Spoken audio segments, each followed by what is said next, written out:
Halo, assalamualaikum warahmatullahi wabarakatuh. Salam sejahtera, swastiastu, namo buddhaya, dan kembali di channel kami Cok Enterpal, channel motivasi dan untuk menambah wawasan ya.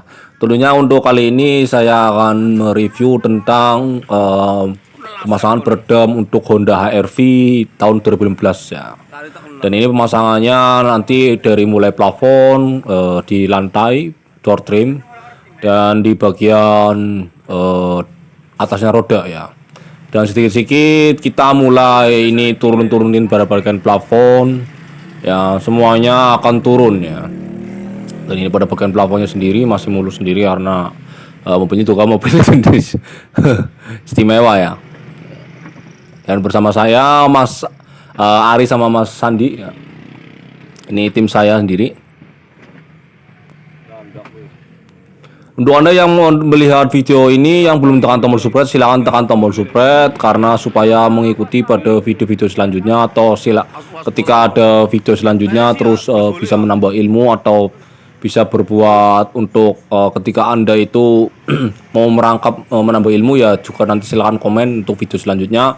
Karena channel kami itu biasanya bukan hanya untuk jualan dan untuk tentang bengkel saja, namun biasanya ada tutorial cara pasang ini dan bongkar ini dan segala macam ya. Dan pokoknya tekan tombol subscribe, yang belum tekan tombol subscribe silahkan aktifkan loncengnya ya. Dan dari bagian atas sendiri kita sudah pasangkan ya.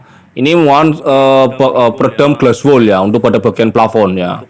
Dan untuk bagian bawah ini menggunakan aspal automat ya, yang tentunya nggak terlalu mahal juga ya biayanya. Dan juga merekomendasikan pada bagian-bagian tertentu agar kualitas mobil itu naik. Dan ini pada bagian atas, menurut saya ini untuk pada bagian atas ini sangat memang mudah untuk pasangnya, hanya cuma lem dan glass wall ya.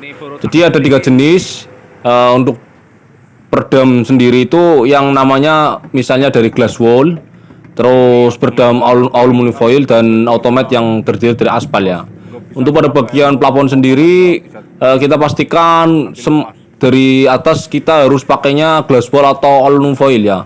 Jangan misalnya kita harus pasang seperti yang di bawah itu pakainya automat, karena untuk pada jenjang selanjutnya misalnya ke depannya kalau plafon menggunakan automat atau aspal, bisa terjadi jatuh nanti di atas, atau nanti bisa ada suatu bau yang kurang enak. Karena cuaca di Indonesia itu kan kalau pas lagi panas terus mobilnya pas siang-siang hari kita melajur, dan itu akan sangat perekatan pada aspalnya, bisa jatuh untuk pada bagian plafonnya. Dan ini untuk pemasangan pada bagian bawah, intinya jangan lupa ketika kita itu melapisannya itu jangan full semua pada titik-titik tertentu. Maksudnya ketika ada untuk pada bagian baut yang untuk jok dan yang lain itu kita harus menyoak, atau maksudnya menggunting itu harus agak panjang atau lebar ya. Maksudnya biar ketika kita masang, ketika sudah power plate dipasang terus ada tambahan lainnya, jadi nggak seret gitu maksudnya. Ya itu yang putih-putih itu yang maksudnya itu yang pada bagian pemasangan di baut joknya sendiri. Jangan terlalu sedikit lah kalau menggunting lah, berarti harus lebar atau misalnya harus agak longgar lah. Jadi kalau kita mau memasang joknya itu jadi agak enak ya. Itu ya. Ada bagian tertentu yang harus kita jangan lapisi. Dan untuk pada bagian pintu sendiri kita ini tak lapisannya pada bagian dalam ya. Ya karena luarnya sendiri juga ada peredam sedikit ya dari pabriknya sih. Jadi customer minta hanya pada bagian dalam ya, seperti ini ya. Dan itu yang aspal itu lem sendiri itu dari pabrik. Nanti kalau pas keringnya juga nanti posisinya akan sangat rajin ya gitu. Ini pemasangannya untuk pada bagian door trimnya. Ketika sudah terpasang itu nanti rapi ya. Ini bagian dalamnya seperti ini. Pokoknya untuk Anda untuk pemasangan pada bagian mobil mewah, jangan terlalu misalnya kita harus mengejar waktu, harus cepat, ya pokoknya santai saja lah. Karena kalau kecepatan itu sangat bisa membahayakan untuk pada bagian part, nanti bisa patah dan yang lain, itu kan malah sangat repot ya. Malah kita akan menggantinya maksudnya gitu. Ya ini pakai bagian dalamnya itu sudah kita lapisi, dan ini ketika sudah dipasang pada plastiknya ini seperti ini, nanti kita bersihin juga itu. Nah, itu juga ada peredamnya untuk part bagian luar tapi sedikit ya. Jadi untuk Honda HR-V sendiri dari pabriknya sendiri sudah memang seperti itu. Ya, di ini sudah kita pasang terus kita bersihkan. Ya. Dan untuk pada bagian depannya sendiri ini meredamnya seperti ini. Ketika kita nyopot roda ya pada bagian depan, ini yang perlu kita lapisi berarti pada bagian yang berarti ketika tertutupnya itu kan pakainya fiber kalau yang di pabriknya. Lalu kita meredamnya itu di atasnya. Maksudnya ketika kita nutup pada bagian fibernya atau atom plastik yang kita akan pasang itu jadi nanti tertutup rapat sama dengan aspal sama itu plastiknya juga akan rapi ketika sudah dipasang.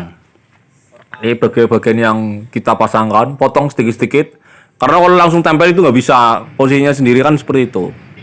Untuk bagian depannya sendiri kita juga menggunakan peredam, tapi peredamnya itu jenisnya beda sendiri. Untuk kap mesin sendiri itu ada jenis peredam aluminium foil yang memang ringan juga. Ini untuk pada bagian kap mesinnya. Cara masangnya kita pola itu di mal, ya terus kita tempelkan tapi jangan melepas pada kertasnya dulu ya. Nanti pas kalau nempel salah gimana? Berarti kita tempelkan terus kita langsung di mal pakai kapur atau kita pakai ballpoint atau pakai yang apa. Ya ini langsung nempel ya pada bagian depannya sendiri ya. Untuk Anda yang mau tanya silakan, ini nomor HP-nya juga ada di bawahnya atau mau kunjungi ke bengkel saya itu. Juga nanti saya akan kasih saran atau nanti kasih harga untuk jenis mobil apa yang akan Anda peredamkan ya.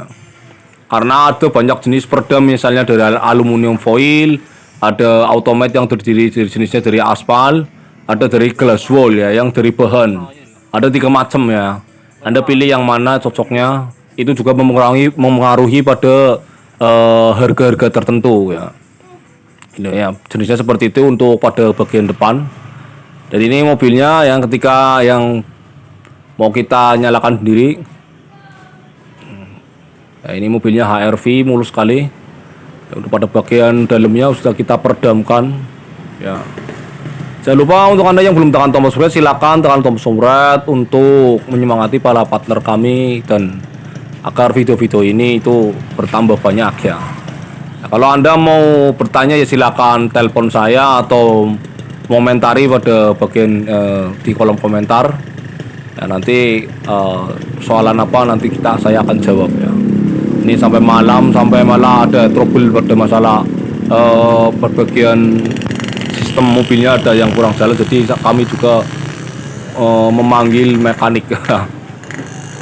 Ini memang pokoknya untuk Anda jangan asal peredam untuk pada bagian mobil karena memang dari jenisnya tertentu ini ketika kita bongkar pasang kita akan mengalami yang namanya karakter mobil dan jenisnya beda-beda. Dari mobil tahun yang dulu, tahun yang sekarang ya. Sistemnya seperti apa? Ini tak coba dulu ya. Kita jalan ya. Karena ketika mobilnya sendiri kita sudah aktifkan pada mesin, ya kita kan kadang nggak tahu ya. Ada tombol-tombol atau yang kadang berbunyi atau ada yang kurang apa. Kita cek lagi ya. Kita berhenti sejenak, ini akan coba ya ada bagian tertentu dan kita nyalakan kembali. Ini jenisnya mobil Matic ya. Dan ini adalah kita itu tak scan ya. Jadi ada permasalahannya pada berarti kita tombolkan terus ada nyala pada bagian sepeda motor, speedometer ya. Jadi kita scan lalu ada masalah apa, kemungkinan mungkin otak dari mobil ini dari isunya sendiri kan perlu disegarkan ya. Jadi ini sudah normal semua ya. Ini pada bagian ini dari spakbor, speedometer ya, lubang-lubang ini seperti ini ya, di kabel-kabel dan pada bagian tertentu ini perlu kita ya tambahkan. Ini lampu-lampunya yang kemarin nggak nyala, airnya nyala sendiri, ini berarti pada bagian kabelnya sendiri ada yang kendor ya. Ini seperti ini. Untuk Anda yang mau pasang perdam untuk pada daerah Tegal, Brebes, Pemalang, Selawi, silakan saja hubungi kami dulu apa langsung mampir ke bengkel kami ya. Anda bisa langsung klik Google Map, ketik Kamim Jok Terpal, Jok Andan Terpal itu bisa langsung otomatis Anda bisa melihat bengkel kami di situ ya. Ya, assalamualaikum warahmatullahi wabarakatuh. Semoga panjang umur ya untuk Mas Dwi.